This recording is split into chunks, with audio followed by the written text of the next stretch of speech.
जी तो फतेह अडूआम ते तुहाडा स्वागत है। सो पंजाब पब्लिक सर्विस कमीशन के पॉलिटी के प्रीवियस ईयर क्वेश्चनस आप कर रहे हैं। सो 72 क्वेश्चन जो लैक्चर 3 तक आप कर लेने। सो अज 73rd तो स्टार्ट करांगे। सो ये क्वेश्चन जो अज तो आप स्टार्ट कर रहे हैं। सो ये क्वेश्चन इंस्पैक्टर कोऑपरेटिव सोसाइटी 2016 के पूछे गए हैं कुछ क्वेश्चन, उस तो बाद अगों पेपर फिर चेंज हो जाने ने। सो जो फर्स्ट क्वेश्चन है which one of the following statements about welfare state is correct. So welfare state तुहानूं पता डायरैक्टिव प्रिंसीपल ऑफ स्टेट पॉलिसी जो वेलफेयर स्टेट के बारे गल करता है। सो वेलफेयर स्टेट बेसिकली जी क्लासिकल लिबरलिज्म के बेस के उत्ते होंदी है। क्लासिकल लिबरलिज्म मतलब कि एक लेजर्स फेयर इकॉनमी जिहदे इंटरफेरेंस बहुत घट होवे, ठीक है। सो ये मेनली की है इकनॉमिक फ्रीडम होनी चाहिए, गवर्नमेंट लिमिटेड होनी चाहिए, पोलिटिकल फ्रीडम होनी चाहिए, फ्रीडम ऑफ स्पीच होनी चाहिए, इंडिविजुअल अटोनमी जी होनी चाहिए है, ठीक है। सो एक क्लासिकल लिबरलिज्म के बेस के उत्ते वेलफेयर स्टेट जी है काम करती है। नैक्सट है which constitution amendment deals with panchayati raj institutions in India. So it is 73rd constitutional amendment act जिहदे नाल 11th स्कैड्यूल जिहड़ा ऐड किया गया सी इंडिया के संविधान दे विच, जिहदे विच पंचायती राज दे नाल रिलेटेड 29 फंक्शनल आइटम्स ने। नैक्सट है in which case did supreme court of India determine that the parliament has power to make amendments in fundamental rights but it cannot make any change in the basic structure of the constitution. जिहदे ये दस्सिया गया सीगा कि कुछ भी तुसीं changes करनी है, अगर तुसीं फंडामेंटल राइट्स दे विच भी चेंज करनी है तो करो, पर वो जिहड़ा इंडिया का कॉन्स्टिट्यूशन है डिस्टॉर्ट ना कर दो होए किसी भी तरीके, ठीक है, बेसिक स्ट्रक्चर नूं। सो उहदे विच बेसिक स्ट्रक्चर के बारे जिहड़ा सब तो पहला चीज़ां निकल के आईयां सीगियां। सो एक केशव नंदा भारती केस जिहड़ा सी 1973 का, उहदे विच ये चीज़ जिहड़ी सीगी सुप्रीम कोर्ट ने डिक्लेयर कीती सीगी। नैक्सट है right of mandamus. Right of mandamus होंदी है जिहदे विच हाई कोर्ट जिहड़ा लोअर कोर्ट या इनफीरियर कोर्ट नूं ऑर्डर दिंदा है, कोई भी अगर उसको कोई गलत चीज़ हो गई है तो उन्होंने करैक्ट करने वास्ते, ठीक है, या फिर ओदियां ऑफिशियल ड्यूटीज़ नूं फुलफिल करने वास्ते। सो इसदा राइट आंसर आएगा option D, a writ from the superior court commanding some officer और particular authority to do a specific act. Next है आ क्वेश्चन बहुत ज़्यादा, वैसे तो बहुत ईजी क्वेश्चन आ बट इन्ना क ज़्यादा रिपीट होया है बहुत ज़्यादा। इसके union parliament of India it consist of 3 things, president, Rajya Sabha ते लोक सभा, ठीक है। So the right answer is option D. Next है who is supreme commander of armed forces in India. So president is the supreme commander of armed forces in India. Next है chairman of public accounts committee of parliament is appointed by. So public account committee का chairman जिहड़ा है speaker of Lok सभा appoint करता है, ठीक है। So the right answer is option A.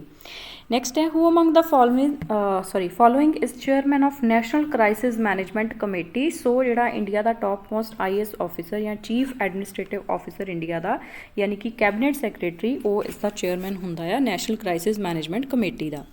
Next है under which of the following circumstances can president declare an emergency. So अगर देखिए एक्सटर्नल एग्रैशन जिहड़ा नैशनल एमरजेंसी की गल करदा है, इंटरनल डिस्टर्बेंस किसी चीज़ की गल नहीं करता, failure of constitutional machinery in state जिहड़ा स्टेट एमरजेंसी की गल करदा है, फाइनैशियल क्राइसिस जिहड़ा फाइनैशियल एमरजेंसी की गल करदा है। So the right answer is option 1, 3 and 4। So here option B is correct.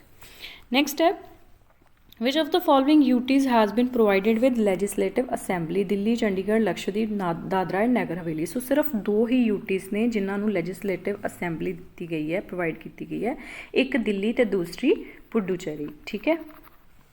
Next है which one of the following is a directive principle of state policy. So ये जिहड़ा है right answer है option A, बाकी कोई भी ये DPSP के अंडर नहीं आता।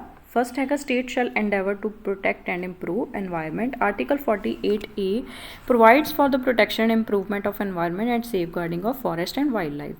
नैक्सट है which one of the following is the not a fundamental duty. So यह भी क्वेश्चन बहुत ज़्यादा बारी रिपीट होया है। So the answer is C कोई भी फंडामेंटल ड्यूटी दे विच नहीं आता to protect monuments and Plessis of public importance. बाकी तीनों ही A, B ते C ऑप्शन यानी कि to renounce practices derogatory to dignity of women, to safeguard public property, to strive towards excellence in all spheres of individual and collective activity, तीनों ही fundamental duties ने। Next है again वही question repeat होया गया, sorry. Next है who is the following is the custodian of constitution of India. So India के संविधान का जिहड़ा कस्टोडियन है that is supreme court of India. So the right answer is option D. Next है consider the following regarding no confidence motion in India. First है there is no motion of no mention of a no confidence motion in constitution of India. So बिल्कुल सही है, ठीक है। जो भी provisions ने नो कॉन्फिडेंस मोशन दियाँ, ठीक है, rules of procedure of Lok सभा वो मैंशन कीतियां गई ने, लेकिन कॉन्स्टिट्यूशन के मैंशन नहीं है। दूसरी गल कि motion of no confidence can be introduced in Lok Sabha only, तो ये बिल्कुल ठीक है। दोनों ही ऑप्शनस जिहड़ियां ने सही ने। So no confidence motion parliamentary motion है जिहदे तहत जिहड़ी इलैक्टिड पार्लीमेंट हुंदी आ उहदा मतलब वो कौंसल ऑफ मिनिस्टर्स दे विच कॉन्फिडेंस नहीं रहिंदा, ठीक है। सो नो कॉन्फिडेंस मोशन जिहड़ा कोई भी मैंबर जिहड़ा इंट्रोड्यूस कर सकदा आ और इहदे लई कोई भी रीजन दस्सण दी जरूरत नहीं है और इस सिर्फ और सिर्फ लोक सभा दे विच ही इंट्रोड्यूस कीती जा सकदी है, राज्य सभा दे विच नहीं, ठीक है। सो इहदा प्रोसीजर्स जिहड़े आ नो कॉन्फिडेंस मोशन दे these are outlined in rule 198 rules of procedure and conduct of Lok Sabha, therefore it doesn't find its mention in constitution of India, right. Next आ रिटन नोटिस जोड़ा है मोशन का 10 बजे तो पहला देना पैंदा आ, ठीक है, बाय मैंबर जिन्हों कि स्पीकर हाउस दे विच रीड अलाउड करता है। उस तो बाद घट्टो घट्ट 50 मैंबरस जोड़े आ इस मोशन को असैप्ट करन ते उस तो बाद स्पीकर जोड़ा अनाउंस करेगा date of discussion of that motion. उस तो बाद जी डेट होएगी it must be mention within 10 days of the day of motion, otherwise motion जी है फेल हो जाती है, ठीक है। इफ गवर्नमेंट अगर गवर्नमेंट अपनी हाउस दे विच मेजोरिटी नहीं प्रूव कर पाती उस टाइम ते गवर्नमेंट नूं रिजाइन करना पैंदा आ, ठीक है। नैक्सट जिहड़े क्वेश्चन है ये IPR दे विच आए ने 2016 के पेपर दे विच। अगेन नीति आयोग के उत्ते क्वेश्चन आया सीगा भी इहदी फुल फॉर्म की है। So national institution for transforming India. So ये पहला भी क्वेश्चन आप डिस्कस कर चुके हैं, ठीक है। नैक्सट है which of the following statement are true regarding state election commission. First है कि state election commissioner is appointed by the governor, so बिल्कुल ठीक है। नैक्सट है it conducts election only of panchayat, so only word इत्थे है तो पंचायत दियां नहीं, ये नाल जिहड़ियां पंचायत दियां ते करदा ही करदा, नाल अर्बन लोकल बॉडीज़ जिहड़ियां हुंदियां उहदियां इलैक्शनस की जिम्मेवारी भी स्टेट इलैक्शन कमिशन की हुंदी आ। So second option is wrong, so the right answer is option A, 1 only, ठीक है जी। नैक्सट है CAG can perform the audit of RBI, SEBI और IRDAI यानी कि insurance regulatory authority of India. So ये ऑप्शन 2 ते 3 बिल्कुल सही है। So the right answer is option C। RBI का जोड़ा ऑडिट है वो ऑडिटर्स जोड़े सेंट्रल गवर्नमेंट अपॉइंट करती है as per the provisions of RBI act 1934, ठीक है जी। नैक्सट है नैक्सट जिहड़े क्वेश्चन शुरू हो गए ने डिस्ट्रिक्ट प्रोग्राम हुण 2016 के पॉलिटी के क्वेश्चन खत्म ने, 2017 के पॉलिटी के क्वेश्चन जिहड़े स्टार्ट हो गए ने। District programme officer in department of social security government of Punjab दे विच फर्स्ट क्वेश्चन जिहड़ा पॉलिटी का पूछा गया that is Dinesh Goswami committee. ये बहुत बारी क्वेश्चन UPSC दे विच भी आ चुका है, ठीक है। So it is related to electoral reforms. Next है chief minister of a state in India is not eligible to vote in presidential election if, अगर वो खुद कैंडीडेट होवे, ठीक है, तो भी वो एलिजिबल है। अगर उन्हें अपनी मेजोरिटी अजे प्रूव करनी है तो भी वो एलिजिबल है। अगर वो केयर टेकर चीफ मिनिस्टर है तो भी वो एलिजिबल है। लेकिन अगर वो स्टेट लैजिसलेचर के अपर हाउस का, ठीक है, मैंबर आ, लैजिसलेटिव काउंसल जिन्होंने आप कहने आ, सो अपर हाउस का अगर वो मैंबर आ तो वो एलिजिबल नहीं होएगा प्रेजिडेंशियल इलैक्शन वोट पाने लई, क्योंकि प्रेजिडेंशियल इलैक्शन वोट पाने लई एलिजिबिलिटी लई एक तो मैंबर नूं इलैक्टिड मैंबर होना चाहिए किहदा लोक सभा ते राज्य सभा का, legislative assembly of the state यानी कि लोअर हाउस का स्टेट दे, ते दूसरा legislative assemblies of UTs of Delhi and Puducherry, ठीक है। लैजिसलेटिव कौंसल का ये कोई रोल नहीं है। दूसरा ये भी पढ़ लें नाल भी किहड़े मैंबर्स या किहड़े लोग जिहड़े इहदे विच पार्टिसिपेट नहीं कर सकते। उहदे विच सब तो पहला एक तो नॉमीनेटेड मैंबर कोई भी नहीं कर सकता, ठीक है, ऑलदो कि उहदी इंपीचमेंट चो पार्टिसिपेट कर सकते हैं रिमूवल च, लेकिन इलैक्शन च नहीं। नॉमीनेटेड मैंबर्स ऑफ राज्य सभा नहीं पार्टिसिपेट कर सकते, स्टेट लैजिसलेटिव असैंबलीज नहीं कर सकते, कौंसल्स नहीं कर सकते, कौंसल्स के ना तो इलैक्टिड कर सकते ना नॉमीनेटेड, तो ना ही नॉमीनेटेड मैंबर्स जोड़े दिल्ली पुडुचेरी के असैंबली के कर सकते हैं, ठीक है। नैक्सट है which one of the following is in the concurrent list. So option आएगा A population control and family planning concurrent list का पार्ट है। बाकी तीनों ही जोड़े public health sanitation capitation taxes and treasure trove तिन्ने ही स्टेट लिस्ट का पार्ट ने, ठीक है जी। नैक्सट है the power of supreme court of India. Again दोबारा रिपीट होया क्वेश्चन पिछली वीडियोज़ दे विच भी आपां कीता सीगा कि अगर आपां सेंटर ते स्टेट के डिस्प्यूट्स की गल करिए तो उहदा जिहड़ा डिस्प्यूट डिसाइड करन दा जिहड़ा यूरिसडिक्शन है वो सुप्रीम कोर्ट की ओरिजिनल यूरिसडिक्शन के अंडर आउंदा है। So the right answer is option B।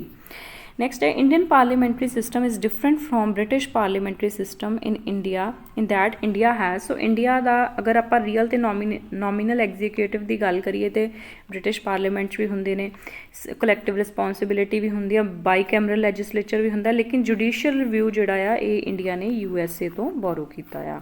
ਠੀਕ ਹੈ ਜੀ, ਇਹ ਬ੍ਰਿਟਿਸ਼ ਪਾਰਲੀਮੈਂਟ ਦੇ ਵਿੱਚ ਨਹੀਂ ਹੁੰਦਾ। So answer is option D. Next ਹੈ which of the following are not. So ਇੱਥੇ ਨੋਟ ਦਾ ਐਡਵਾਂਟੇਜਸ ਪੁੱਛਿਆ ਨੇ ਸੋਸ਼ਲ ਆਡਿਟ ਦੀਆਂ। ਠੀਕ ਹੈ, ਸੋ ਸੋਸ਼ਲ ਆਡਿਟ ਦੀਆਂ ਲਗਭਗ ਸਾਰੀਆਂ ਹੀ ਐਡਵਾਂਟੇਜਸ ਨੇ ਕਿ ਟ੍ਰੇਨ ਕਰਦੇ ਆ ਕਮਿਊਨਿਟੀ ਨੂੰ ਔਨ ਪਾਰਟੀਸੀਪੇਟਰੀ ਲੋਕਲ ਪਲੈਨਿੰਗ। ਠੀਕ ਹੈ, ਜਿਵੇਂ ਮਨਰੇਗਾ ਦੀ ਹੁੰਦੀ ਆ ਹਰ 6 ਮਹੀਨੇ ਬਾਅਦ ਸੋਸ਼ਲ ਆਡਿਟਿੰਗ। ਠੀਕ ਹੈ, ਉਹਨਾਂ ਨੂੰ ਲੋਕਲ ਮਤਲਬ ਲੈਵਲ 'ਤੇ ਗਰਾਊਂਡ ਲੈਵਲ 'ਤੇ ਪੁੱਛਿਆ ਜਾਂਦਾ ਹੈ, ਸਾਰਾ ਕੁਝ ਸਰਵੇ ਕੀਤਾ ਜਾਂਦਾ ਹੈ। Encourages community participation, benefits disadvantage group, promote collective decision making and sharing responsibility, develops human resources and social capital. So answer is D ਕਿ ਕੋਈ ਵੀ ਜਿਹੜੀ ਹੈ ਉਹ ਮਤਲਬ ਇਹਦੇ ਵਿੱਚ ਡਿਸਐਡਵਾਂਟੇਜ ਨਹੀਂ ਹੈ, ਸਾਰੀਆਂ ਹੀ ਐਡਵਾਂਟੇਜਸ ਨੇ। ਨੈਕਸਟ ਹੈ which country was first to introduce citizen charter. So citizen charter ਕੀ ਹੁੰਦਾ ਆ, ਇਹ ਇੱਕ ਆਰਗੇਨਾਈਜੇਸ਼ਨ ਦੀ ਕਮਿਟਮੈਂਟ ਹੁੰਦੀ ਹੈ ਕਿ ਉਹ ਆਪਣੇ ਇੰਪਲੋਈਜ਼ ਨੂੰ ਜਾਂ ਕਸਟਮਰਸ ਨੂੰ ਕੀ ਚੀਜ਼ਾਂ ਪ੍ਰੋਵਾਈਡ ਕਰ ਰਹੀ ਹੈ, ਕੀ ਸਟੈਂਡਰਡਸ, ਉਹਦੇ ਕੁਆਲਿਟੀ ਕੀ ਹੈ, ਉਹਦੇ ਗ੍ਰੀਵੈਂਸ ਰਿਡਰੈਸਲ ਸਿਸਟਮ ਕੀ ਹੈ, ਉਹ ਸਰਵਿਸ ਡਿਲੀਵਰੀ ਕਿਸ ਤਰ੍ਹਾਂ ਦੀ, ਉਹਦੀ ਅਕਾਊਂਟੇਬਿਲਿਟੀ ਕਿਵੇਂ ਹੈ, ਉਹਦੀ ਟਰਾਂਸਪੇਰੈਂਸੀ ਕੀ ਹੈ। ਸੋ ਇਹਨੂੰ ਆਪਾਂ ਸਿਟੀਜ਼ਨ ਚਾਰਟਰ ਕਹਿ ਦਿੰਦੇ ਹਾਂ। ਸੋ ਸਿਟੀਜ਼ਨ ਚਾਰਟਰ ਸਭ ਤੋਂ ਪਹਿਲਾਂ ਜਿਹੜਾ ਆ UK ਦੇ ਪ੍ਰਾਈਮ ਮਿਨਿਸਟਰ ਜੌਹਨ ਮੇਜਰ ਨੇ 1991 ਦੇ ਵਿੱਚ ਇੰਟਰੋਡਿਊਸ ਕੀਤਾ ਸੀ। So the right answer is option D UK। Next ਜਿਹੜਾ ਕੁਐਸਚਨ ਹੈ ਅਗੇਨ ਨੋ ਕੌਨਫੀਡੈਂਸ ਮੋਸ਼ਨ ਦੇ ਬਾਰੇ ਆਪਾਂ ਪੜ੍ਹਿਆ ਆ ਉੱਪਰ। ਸੋ ਉਹਦੇ ਉੱਤੇ ਫਿਰ ਇੱਕ ਕੁਐਸਚਨ ਆਇਆ ਆ, it needs to state the reason for its adoption. So ਆਪਾਂ ਉੱਪਰ ਪੜ੍ਹਿਆ ਹੈ ਕਿ ਇਹਨੂੰ ਕੋਈ ਵੀ ਰੀਜ਼ਨ ਜਿਹੜਾ ਕਿਸੇ ਨੂੰ ਦੱਸਣ ਦੀ ਜ਼ਰੂਰਤ ਨਹੀਂ ਹੈ ਵੀ ਕਾਹਦੇ ਵਾਸਤੇ ਪਾਸ ਕੀਤੀ ਗਈ। ਸੋ ਆਂਸਰ ਗਲਤ ਹੈ, ਆਪਸ਼ਨ ਗਲਤ ਹੈ। ਨੈਕਸਟ ਹੈ if past council of minister must resign from the office. So ਇਹ ਠੀਕ ਹੈ ਨਾ, ਵੀ ਆਪਾਂ ਪੜ੍ਹਿਆ ਸੀਗਾ ਵੀ ਗਵਰਨਮੈਂਟ ਜਿਹੜੀ ਉਹਨੂੰ ਰਿਜ਼ਾਈਨ ਕਰਨਾ ਪੈਂਦਾ ਜੇਕਰ ਪਾਸ ਹੋ ਜੇ। Next it has to be passed by both the houses of parliament. ਤੋਂ ਇਹ ਵੀ ਜਿਹੜਾ ਆ ਗਲਤ ਆ। So right answer is option B 2 only. ਠੀਕ ਹੈ ਜੀ, ਸੋ ਕੰਟੀਨਿਊ ਕਰਾਂਗੇ ਨੈਕਸਟ ਕੁਐਸਚਨ 99th ਤੋਂ ਅਗਲੀ ਵੀਡੀਓ ਦੇ ਵਿੱਚ। ਥੈਂਕ ਯੂ ਜੀ।